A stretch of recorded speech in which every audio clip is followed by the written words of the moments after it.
Okay, hi everybody. Today I'm going to talk about the oil cooler hoses at the front of the engine here in this area. This is where you're, if you're new to this particular ski or you haven't checked this area, there's an oil cooler down in here, and that's where your oil filter is as well, down in here. So there's your orientation.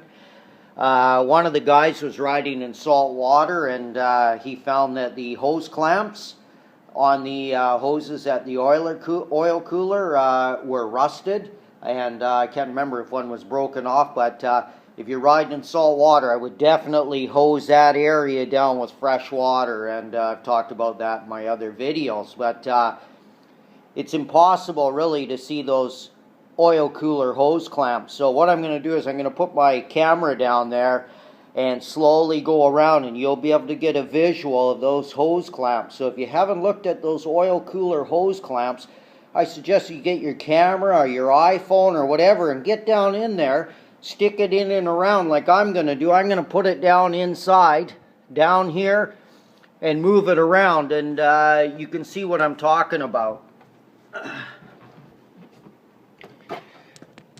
I do have a, so anyways, there's your, now I'm guessing a bit because I'm not down in there. I just got my hand down there. There's your oil filter.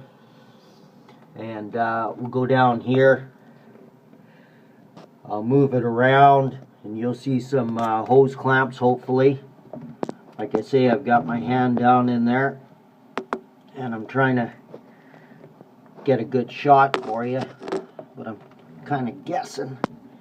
So I'll move it back there, angle it up.